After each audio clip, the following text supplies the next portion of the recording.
Week 8.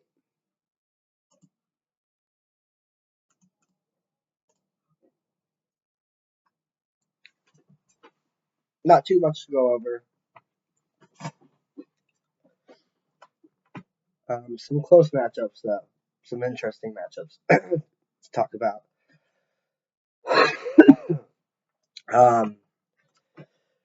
Power rankings will be next week.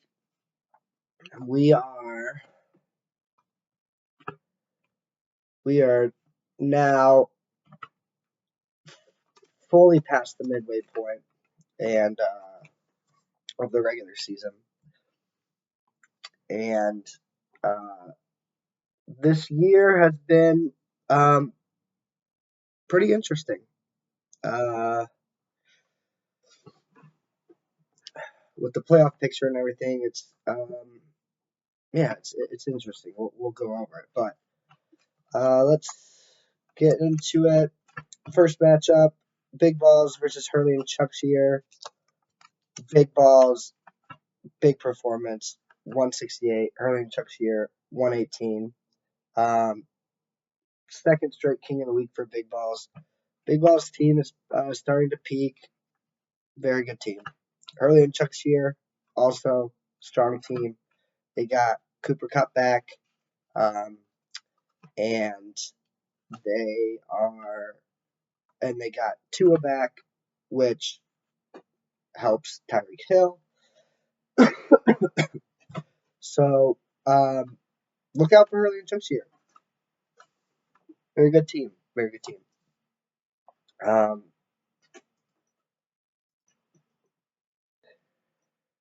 Next matchup: Catalina Wine Mixes versus Capone's V Card. Wine Mixins 140, Capone's V Card 130. Wine Mixins with some Sunday night magic. 34 garbage time points from CeeDee Lamb. I think the Cowboys were down I don't know, 3 scores in the fourth quarter, and CeeDee Lamb had 100 yards and 2 touchdowns in the fourth quarter that were somewhat meaningless. But it does the job for the Wine Mixins. They improved to 5-3. Hold on one second. Hey, get out of there. Get.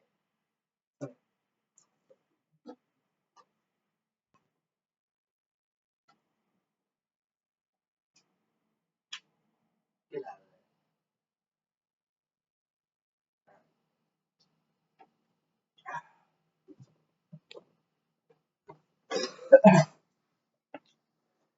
Sorry. Next one, Cambodians versus the Dog Pound. This, I think, was one of our matchups to watch. It was. Cambodians, 147. Dog Pound, 125. Cambodians get a nice boost from Tua coming back. Helps out A-Chain. Kate Otten filling the void for the Bucks with Chris Godwin and Mike Evans being down this week. So Cambodians is 7-1 in sole first place and holding on to that bye. Dog Pound drops to 5-3. Our other matchup to watch: Elmwood Lawyer versus Fear the Choj. And this is an interesting one.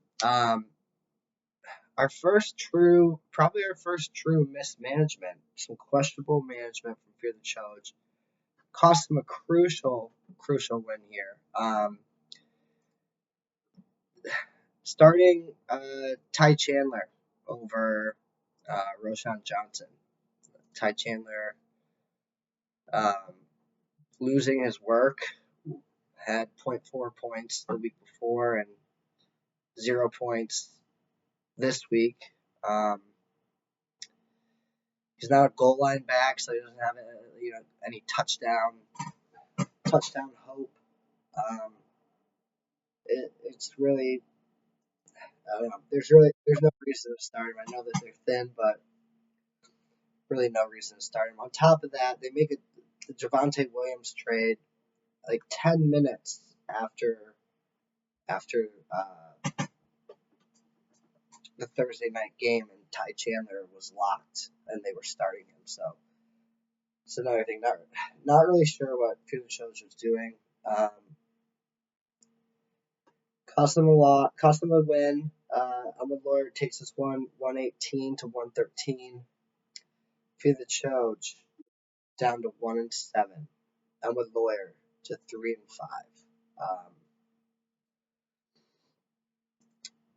Next,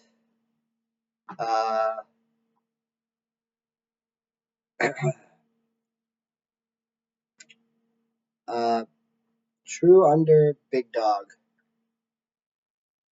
versus the Goblins. Goblins, just a resilient team, just a tough team, well managed, well coached.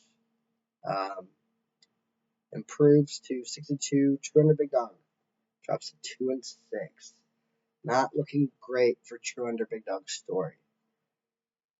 And our last matchup, Tasty Boys Club versus Swamp Dicks. And the Tasty Boys Club get another win. They finally get the production that they've been looking for from Marvin Harrison and Trey McBride, both of them. And they catch the Swamp Dicks on a down week. Their big three of Breece Hall, Saquon, and Derrick Henry combined for less than 40 for the first time all year. So good for the Tasty Boys Club. Bad for Fear the Choj. And bad for the True Under Big Dog story. Let's look at the standings. So currently holding the last playoff spot is Hurley and Chuck's year at 4-4. The odd man out of the 4-4 teams is Capone's V card currently sitting in the 8th spot. And then you have Elmwood Lawyer at 3-5. True Under Big Dog Story 2-6. Taste Boys Club 2-6 for the Choj 1-7. At the top you got Cambodians at 7-1 and Goblins at 6-2. Catalina, Big Balls, and Dog Pound all at 5-3.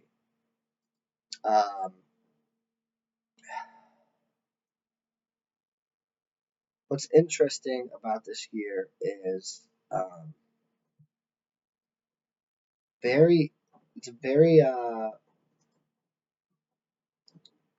no teams are really getting screwed by points for and points against.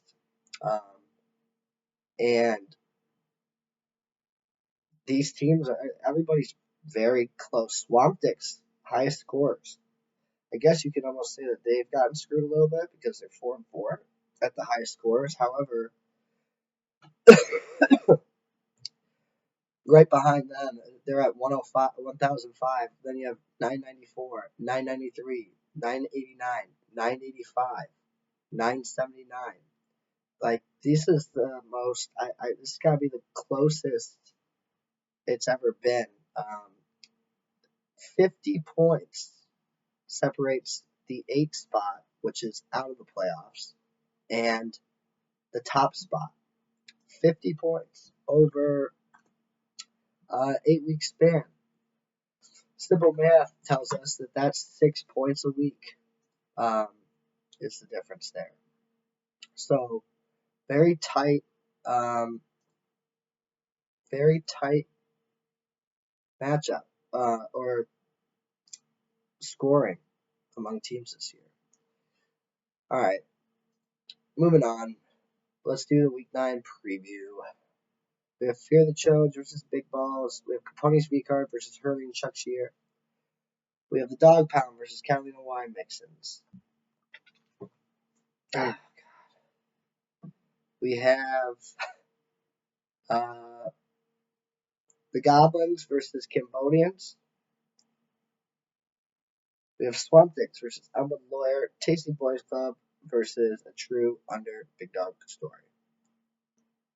All right, so there's a lot of key matchups this week.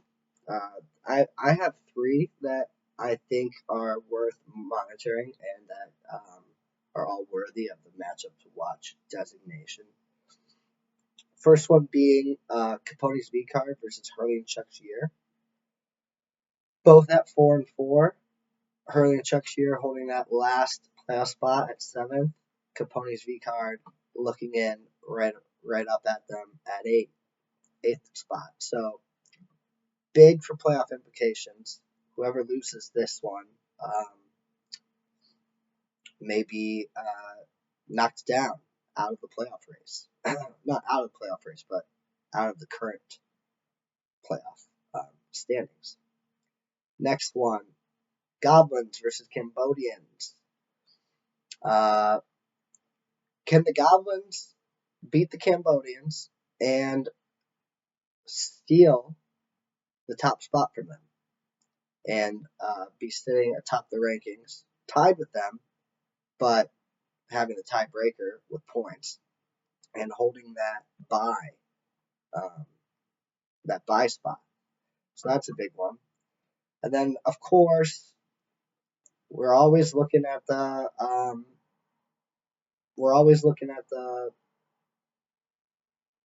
cold plunge, and we have Tasty Boys Club versus True Under Big Dog Story.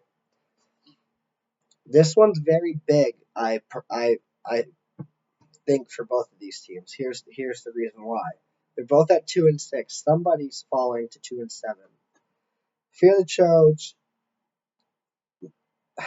I mean, barring something crazy, is most likely losing this week. He's projected to lose by 30. McCaffrey, his team's on bye. People are hurt. But it is fantasy. Crazier things have happened. But they are attempting to start, as it looks right now, attempting to start Ty Chandler again. So I don't know. We'll see. But Field Choj will be dropping most likely to 1-7. Boys Club and True Under Big Dog Story, one of them is dropping to 2-7. I'm sorry, Fear and Challenge is going to 1-8, not 1-7. So it'll give one team a 2-game lead over Choj, and then the other only a 1-game lead. Why this is big is because Christian McCaffrey is supposed to come back week 10, which should give Field of Choj a big boost. George Pickens is looking a lot better now with Russell Wilson at QB. So Field of Choj, their last couple weeks, it's not. I could see them, being a 500 team to finish out the year. We'll see.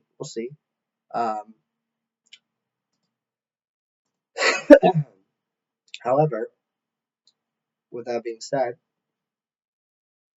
those are our matchups to watch. We'll be back next week with power rankings. We're getting close to done change season. I think we already done change challenge like in week 3, which is historically early but warranted. So that's that, and good luck to everybody in week 9, and we will be back same time next week.